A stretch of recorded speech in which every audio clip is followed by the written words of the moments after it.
Jusqu'à 9 heures, Good Morning Business. La guerre en Ukraine a radicalement changé la donne en matière de politique énergétique. L'Europe a pris conscience évidemment de sa dépendance. Certains choix, notamment dans les énergies fossiles, sont vraiment à contre-courant de la transition écologique. On va en parler avec Anna Créti, qui est directrice de la chaire d'économie du climat à l'université Paris-Dauphine. Bonjour, merci d'être avec nous. On est revenu cette année sur pas mal de nos principes, ou en tout cas pas mal de nos ambitions qui avaient été affichées en sortie de crise sanitaire. Je donne quelques indicateurs. On a réinvesti dans les énergies fossiles, on a relancé les centrales à charbon. Objectivement, on n'avait pas trop le choix, mais est-ce qu'il faut s'en inquiéter à votre avis ?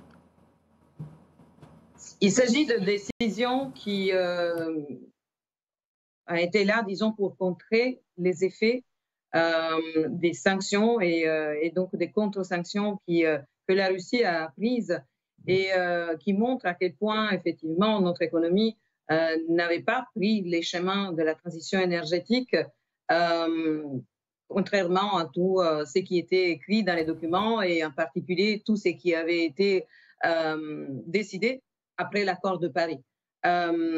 Donc, le fait de ne pas être préparé, le fait de ne pas avoir anticipé cette tendance nous a un peu réveillés brusquement de l'idée que, de toute façon, voilà, on était bien enclenché vers des objectifs qui, certes, sont de moyen long terme, mais qui se construisent au jour le jour. Donc, est-ce que ce qu'on est en train de faire aujourd'hui va avoir un impact négatif sur atteindre ces objectifs, en particulier la neutralité carbone en 2050? C'est un peu trop tôt pour les dire. Il faudra voir si la crise que nous vivons continuera à avoir un impact dans les moyens termes. Oui, parce qu'on a diversifié nos sources d'approvisionnement. Ça, c'est plutôt un avantage. On a regardé du côté de nos autres partenaires. Néanmoins, cette crise énergétique peut retarder la transition écologique du même délai que dure la guerre en Ukraine. Tout cela dépend de la fin du conflit, finalement.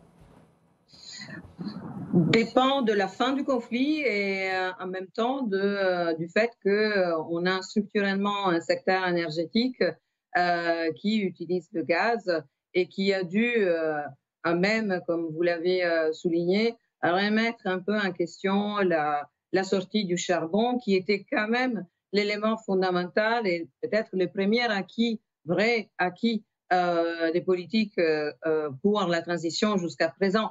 L'Allemagne a, même officiellement, pris en compte cela dans sa loi énergie-climat, en mettant en avant qu'il y aurait un rebond dans les émissions et que cela donc aurait demandé un effort plus fort à partir de 2025 pour pouvoir absorber ces pics d'émissions qui est en train de se réaliser maintenant.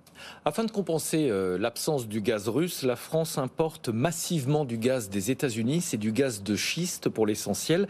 Est-ce que c'est pas un petit peu hypocrite comme décision, sachant qu'on a toujours refusé d'exploiter en France le gaz de schiste ? Je ne sais pas si on peut parler d'hypocrisie. Il s'agit de toute façon d'un commerce international. On ne peut pas estampiller les molécules de gaz disant ça vient des gisements non conventionnels par rapport à ces conventionnels. On achète du gaz naturel liquéfié qui a été processé dans les ports américains et on ne sait pas exactement tracer la provenance. Si on peut dire, si on peut émettre cette critique vis-à-vis de la France, alors il faut le faire vis-à-vis de tous les États membres, sachant que l'Europe n'a pas pris position sur la question du gaz de schiste et elle a laissé justement chaque pays décider dans son territoire. Les gaz liquéfiés qu'on reçoit, il a la même caractéristique que celui qui est produit extrait de façon conventionnelle, par exemple par la Norvège. Donc la question, c'est qu'on en utilise toujours autant. Oui, c'est ça. Bon, évidemment, la France, elle mise majoritairement sur le nucléaire, malgré. Enfin, la France a fait volte-face très récemment. Il était question avant de réduire le poids du nucléaire. Aujourd'hui, on lance la construction de nouveaux réacteurs. Est-ce qu'on peut être pertinent, est-ce qu'on peut être efficace sur le long terme avec des stop-and-go permanents de ce genre? La question, c'est vraiment de comprendre combien tout cela coûte. Parce que la technologie nucléaire est assez délicate, elle a des avantages, notamment sur les degrés d'émissions de CO2, mais même quand il faut démanteler des centrales, cela est très, très coûteux.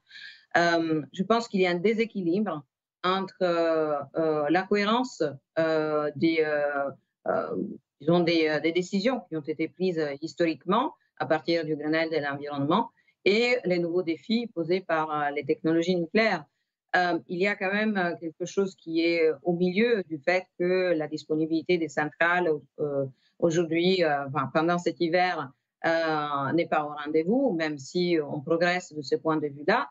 Il y a quand même le problème de l'EPR qui devait compenser une très grande partie des vieilles centrales qui ont été déjà, en fait, comme Fessenheim, excluses du parc, mais l'EPR n'est pas opérationnel et à chaque mois, on attend un délai supplémentaire et donc des coûts supplémentaires.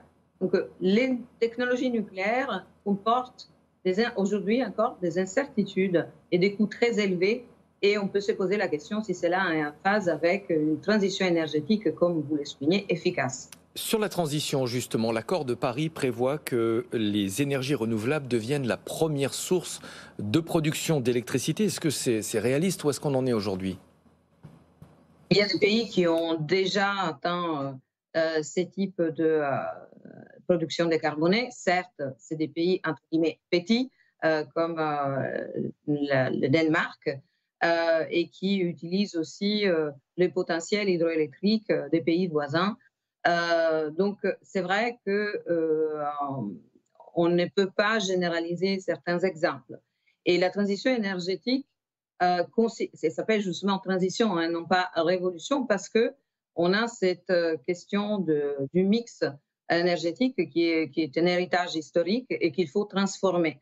Quand on pense après au mix 100% renouvelable, il faut aussi considérer par exemple le biogaz, il faut considérer l'hydroélectrique et évidemment l'hydrogène qui est les challenges qui nous attendent, l'hydrogène vert. Donc c'est encore un autre mix qui aujourd'hui n'est pas encore une réalité. Merci beaucoup Anna Créti d'avoir été en direct avec nous, directrice de la chaire d'économie du climat à l'Université Paris-Dauphine.